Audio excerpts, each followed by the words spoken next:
Welcome back, ladies and gentlemen, to another ZEEVERFETT review. My name is Matt. My name is Ryan, and today we are going to be reviewing Season 2, Chapter Episode 10, The Passenger. It's not a filler episode. The good, the bad, the overall. From the beginning to end. Okay. Yeah. From the beginning, what didn't I like?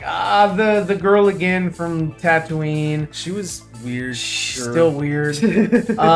When they tried to trap Mando with the cable, I thought they were going to take his head off. I was like, well, that's the end of the episode. Pedro got out of his contract. He will not be seen in I was Season 3. rewatching it. They didn't actually hit him. They hit the speeder. Yeah, they hit the speeder. But he should have went flying. He should have went flying. They were like, oh, but the jetpack. I was like, oh, but, you know, Yeah, 'cause he was going Coriolis really fast. effect, or oh, but physics. No, you know? like, it should have launched him. I don't care about the Yeah. jetpack. It should have flung them out. Yeah, he was like, whoa. Even Baby Yoda. Baby Yoda. Yeah, Baby Yoda would have been flattered. Yeah, it would have been horrible. I knew what they were doing, but it felt to me like Looney Tunes, like the coyote chasing the, or trying to trap the Roadrunner in one of his schemes. That's just kind of what it felt like to me. The one shot of the little guy grabbing the jetpack and then, you know, Mando turning the jetpack on, felt like the jetpack would have, you know, launching, he didn't have a death grip on it, so he wouldn't have launched with it, but it was for comedic effect or whatever, so yeah, it was funny. But he would have just let go because he wasn't expecting. And then when the jetpack, you know, sort of came back to the ground and landed, and then it fell over, it reminded me of R2-D2 from A New Hope when he got zapped by the Jawas and kind of fell over. So it was that same. It was kind of a callback, but not. But I was like, I see what you did there. And then he walked all the way back, Carrying everything. the meat, carrying the armor, carrying Baby whole Yoda. Yeah, he walked all the way back in a desert, in armor. Yeah, definitely not. It was nighttime. Not by the time plausible. we got there. Yeah, not plausible in my opinion. But I was like, you know what? I mean, because I don't know how far out he was. We don't know how far he got. Yeah. From there, yeah, you know, he met the lady from the pit droid lady from the hangar. She knew this gecko lady with She has information. information on the Mandalorians. Yeah, okay. So her husband That's why on she's that of value. planet knew. Yeah, she was of value, and she's like, I vouch for this lady or whatever. But then all of a sudden we find out that she knew her. She only met her that day or something. I don't know. Yeah. It's funny because first episode they were like, I thought you weren't the gambling man, Mando. And he's like, I'm not. Yeah. Here he is. And then taking he's whatever. like, yeah. Whatever Well, Quackle not says. until the next episode after this one. Yeah. Then I'll gamble. Yeah, he throws in credits. He's Yeah. like, all right, I'll take your word for it. It's like that just seems out of character. I don't know. He's too comfortable. Yeah. I don't like that. No, I agree. So one thing that does need to be addressed is Baby Yoda and the gecko babies, or the unfertilized eggs that the gecko lady is carrying. I just felt like he was a douche. He was eating them. Yeah, I get it. He's a baby or an infant or whatever. A douche. It's like It you're was killing. like it was like it was in there for like comedic purposes or whatever, but it just didn't hit. It didn't land. Not for me. It's like this species is going extinct. They made it a very big point to say, like, this is precious yes, cargo. this is precious. Now, had it been like truffles, or had it been, you know, just some exotic food, Yeah. and he was eating it all, then haha, very funny. You know, good on you, little kid, for eating, you know, this expensive cargo. But to be eating, you know, things that are endangered, yeah, no, that's It's not very Disney of them. not very Disney, but it is very Palpatine. Yeah, whatever. Yeah, Palpatine always eats children. Yeah. High five.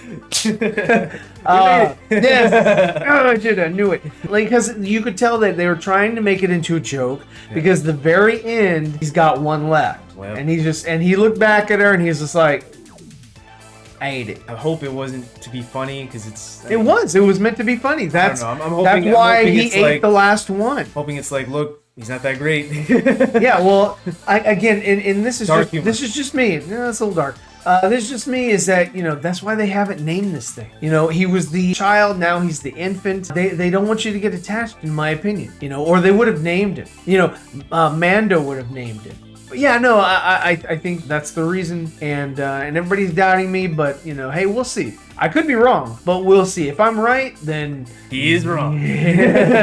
So we get to the cavern. No, we don't get to the cavern. Oh, you want to do the X-Wings? We get to the X-Wing. Well, you jump to the... And you have Dave Filoni. Okay. Who's there yet again in this small universe. Yeah, we saw him in season 1 with another filler episode. Yeah, another filler episode with the prison. Yeah, and it was cool to see him then. In season 1. But I was like, oh, that's is cool. making the universe really small if you're showing him again. It's a small universe after all. I thought the X-Wings looked cool. I like the interaction between the pilots and Mando, and I thought that their interaction in their fighter jets or starfighters were really cool. Their interactions later were just a little bit weirder, but the whole chase scene when Mando was flying through the clouds trying to evade them, and then he shut his engine off, did a free fall, and then started back toward the trench. The X-Wings were right there behind him. Like, what was the point of all that maneuvering? Yeah, it didn't do anything. You didn't.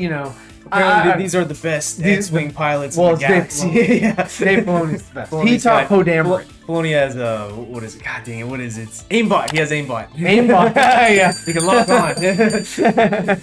But yeah, and then so they go through the trench, and then Mando's ship, gets stuck. They go by, and lo and behold, they'll be at the saving grace moment at the end of the episode, because that's the way it's written. They're crashed there. The girl Gecko, works on that droid, the assassin droid. I thought it was interesting. I thought that was cool. It was cool. When the hell did she understand English? I thought she... No. She spoke her language. Yes. And then it spoke English for her. She spoke back when he replied. Oh, how did she understand what Mando was saying? Yes. Interesting. When the hell did that happen? Because the lady at the bar... The lady at the bar...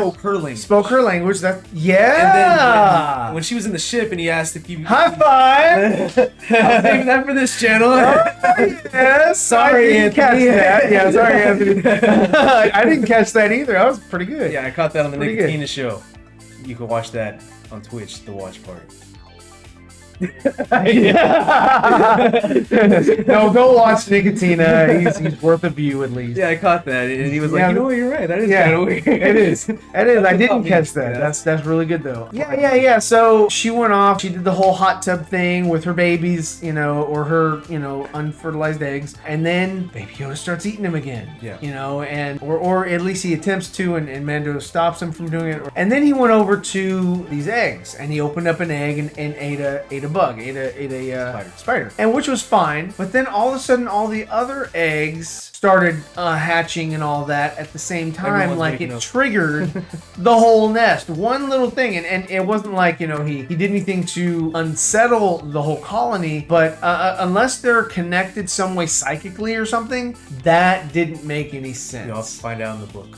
Yeah. Find out in the novelization. One thing I did like about the spiders they were all varying sizes, different stages of these spiders, and it was really cool. Really gigantic one. Yeah, the really gigantic one was awesome, and one of our buddies, Brian, Master of None, reminded me that yes, it felt like a Harry Potter spider scene. Yeah, and I was like, okay, yeah, I get that, So I mean, that has nothing to do with Star Wars or Disney, but I mean, it was another scene that incorporated, spiders coming out and being in the nest and. Well, yeah, and then, taken from like Jurassic World or Jurassic Park with the ATST. They've been taken like from monster movies, different pulp culture. Yeah, I get it. Yeah, I mean, you're not reinventing the wheel, but it's fine. It was cool. I liked the chase scene that the spiders did, with Mando and them. Cool. I thought that was very excellently done. I liked how they got inside the hull of the ship. Thought that was cool. I thought it was funny that naked gecko lady grabbed her clothes with her tongue and like put them on really quick. Yeah, she and and then she's all hopping around and Mando's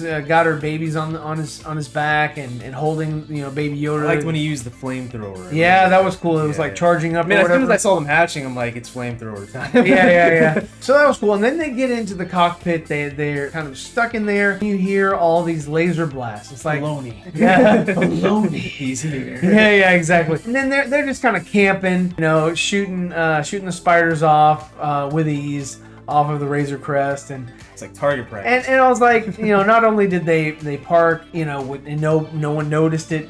but you know they set up and they were shooting, and then the interaction that the big guy, the non-Filoni pilot had with him, it was kind of cringe. It was like, aren't you the guy, the same Mando that freed the or helped you did out all this these guy? great deeds. Yeah, I and just wanted to tell you did a good job. yeah, sorry for giving chase to and wrecking your ship, but we'll let you off the hook this time.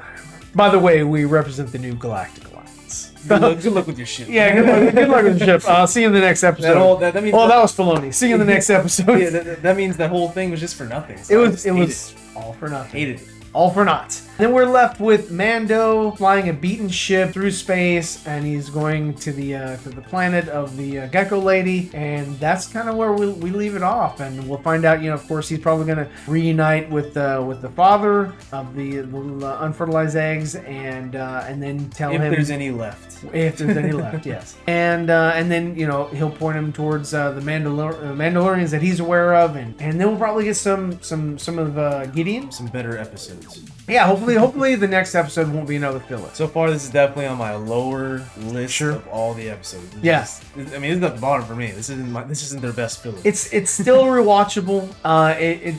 Even the worst episodes of Mandalorian aren't bad. They're not like where I can never watch that again. I can watch them again. So good on you for that. I am definitely looking forward to the next one. And leave your comments below of what you thought of the episode. Subscribe for more. And if you can, become a Patreon. We really appreciate the support. And please comment below. We appreciate that support as well. Leave a like. And subscribe. Thanks for tuning in. ZEEVERFETT out.